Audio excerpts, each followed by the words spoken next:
रही है। दूसरे राउंड की बातचीत से पहले रूस ने चेताया है।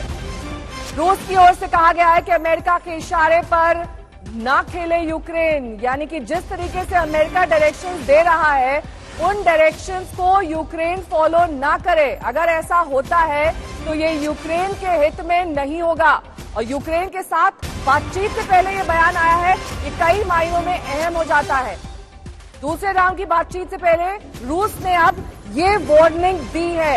हमारे साथ राजेश लगातार बने हुए हैं। राजेश, देखिए स्ट्रैटेजी वाइज तो चेंज किया ही है रूस ने अपने आप को। जिस तरीके से लगातार वहां पर हाइब्रिड वॉरफेयर दिखाई दे रहा है, उसके पहले चेतावनी भी लगातार दी जा रही है। ये कहा जा रहा है कि अगर अमेरिका के इशारे पर यूक्रेन नाचेगा तो हम भी उन्हें छोड़ने वाले नहीं है।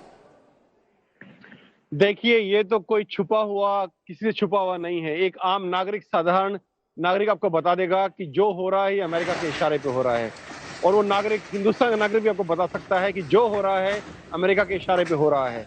लेकिन किस हद तक हो रहा है अब ये देखना है, क्योंकि जो रूस है उसके सब्र की एक लिमिट है, एक लाइन है।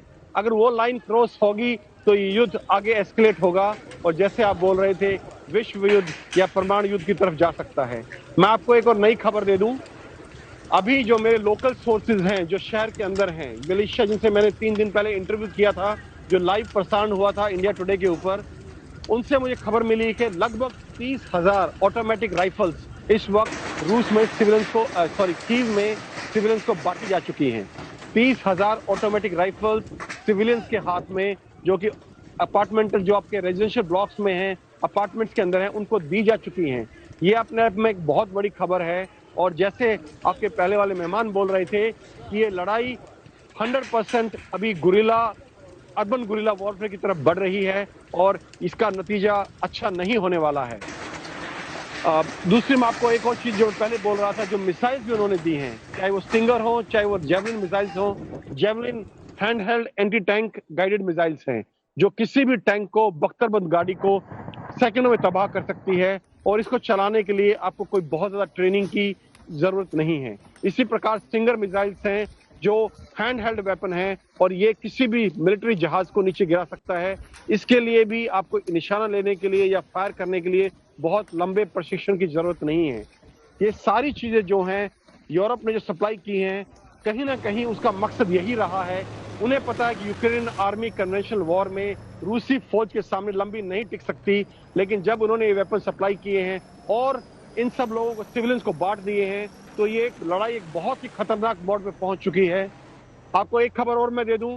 कल रात को मेरे पास एक व्हाट्सएप पे एक यूक्रेनियन वकील का मैसेज आया और वो मुझसे जानना चाहता था कि अगर कुछ लोग अमेरिका से आना चाहें, यहाँ पे सिविलियन लोग, उनके दोस्त, उनको फ्रंट लाइन पे जाना है तो वो कैसे ज्वाइन कर सकते हैं।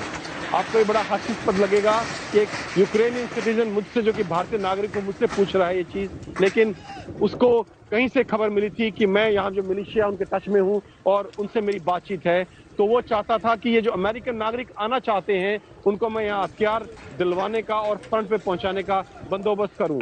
ये जो मैं बता रहा हूँ कहानी, इसका मकसद ये है कि बहुत से फॉरेनर्स, बहुत से लोग ज़ेलेंस्की की अपील के बाद फॉरेनर्स इस वक्त जो है यूक्रेन में रूस के खिलाफ लड़ाई ज्वाइन करना चाहते हैं। और ऐसी खबर कुछ जापानी वेटरन्स की आई है जो यूक्रेन में लड़ना चाहते हैं रूस के खिलाफ। ओवर टू यू राजेश, बहुत बहुत शुक्रिया हम तक ये अपडेट पहुंचाने के लिए। तो स्थिति और परिस्थिति पल पल लगातार बदल रही है। जिस तरीके से राजेश भी जानकारी दे रहे थे कि लगभग 30,000 राइफल्स ऐसी हैं जो वहां के लोकल नागरिकों को दी जा चुकी हैं। इसका अर्थ समझिए, इसका मतलब समझिए। इसका अर्थ ये है कि आने वाले वक्त में ये जंग, ये जो पूरी की पूरी कवायद है, ये और तेज होने वाली है।